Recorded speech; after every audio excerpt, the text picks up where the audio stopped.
Willkommen hier in Frick vor unserer Aprikosenanlage. Wir befinden uns hier etwa 350 Meter über dem Meeresspiegel und wir haben im Durchschnitt etwa 1000 mm Niederschlag pro Jahr. Die Frage ist nun, kann man trotz dieser hohen Niederschläge Aprikosen produzieren? Dies wollen wir in einem Versuch testen, wo wir die Freilandproduktion ungedeckt vergleichen mit einer Produktion unter saisonaler Abdeckung von der Blüte bis nach der Ernte und einer Ganzjahresabdeckung.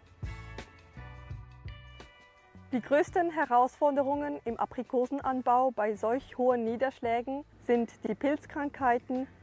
Die zwei wichtigsten sind Monilia, Blüten- und Fruchtfäule, und Pseudomonas, der Bakterienbrand. Als vorbeugende Maßnahme gegen Infektionen durch diese Pilze kann man die Bäume mit Abdeckungen durch Regen schützen.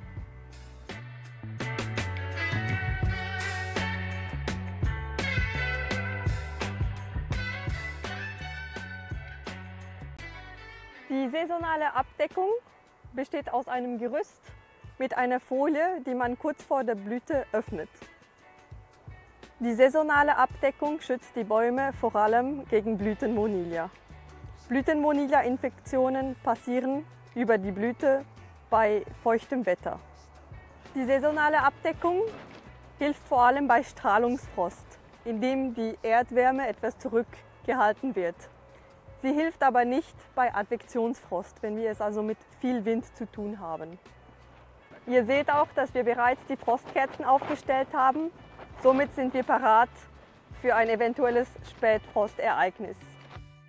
Die saisonale Abdeckung wird kurz vor den ersten Schneefällen wieder zusammengerollt, damit das ganze Gerüst nicht unter potenzieller Schneelast zusammenbricht.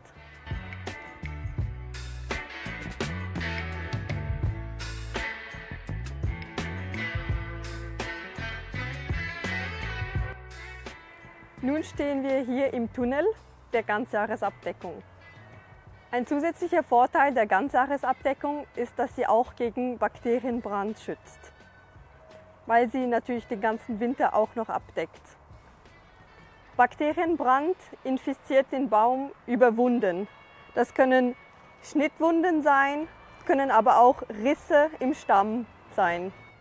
Der Tunnel bietet auch einen besseren Schutz gegen Frost, verglichen zur saisonalen Abdeckung, weil wir hier nicht nur die Bäume oben gedeckt haben, sondern auch einen seitlichen Schutz haben. Außerdem können wir beide Frontseiten des Tunnels schließen und somit die Wärme im Tunnel behalten. Ihr seht hier, dass wir den Stamm weiß angestrichen haben. Dieser Stammanstrich hilft, Frostrisse im Stamm vorzubeugen.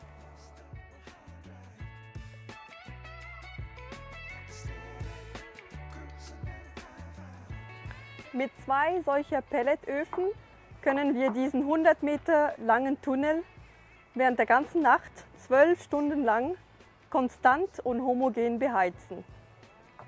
Dieses System ist viel weniger aufwendig und effizienter als Kerzen aufzustellen, setzt aber voraus, dass wir einen halb geschlossenen oder komplett geschlossenen Raum zur Verfügung haben, damit die Wärme nicht sofort wieder entweicht.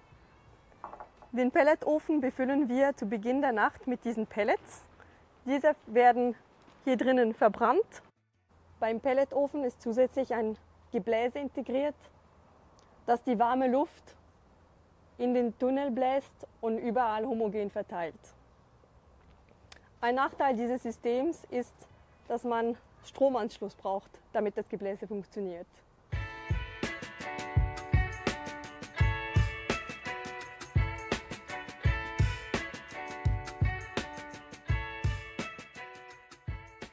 Die Produktion unter Witterungsschutz ermöglicht es uns, Pilzkrankheiten vorzubeugen und somit Fungizidbehandlungen einzusparen. Außerdem bietet die Abdeckung einen zusätzlichen Schutz gegenüber Frost und erhöht somit langfristig die Ertragssicherheit. Somit kommen wir einer Nachfrage der Konsumenten entgegen, welche lokal produzierte, essreif gepflückte Früchte ohne Pflanzenschutzmittelrückstände verlangen.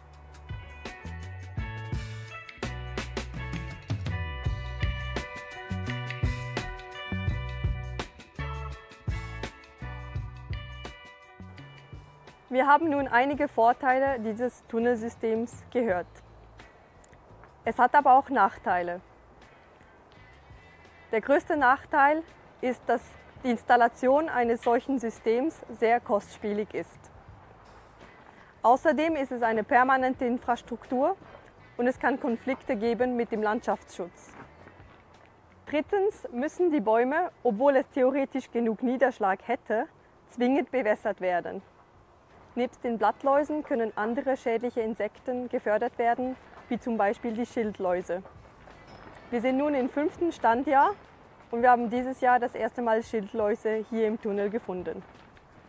Dieses Video haben wir im Rahmen des europäischen Projekts BioFruitNet gedreht, in dem wir noch weitere Videos gedreht haben, zum Beispiel über Aprikosen Monilla, und viele Praxistipps erstellt haben über die Krankheits- und Schädlingsregulierung und weiteren Themen im Bio-Obstanbau.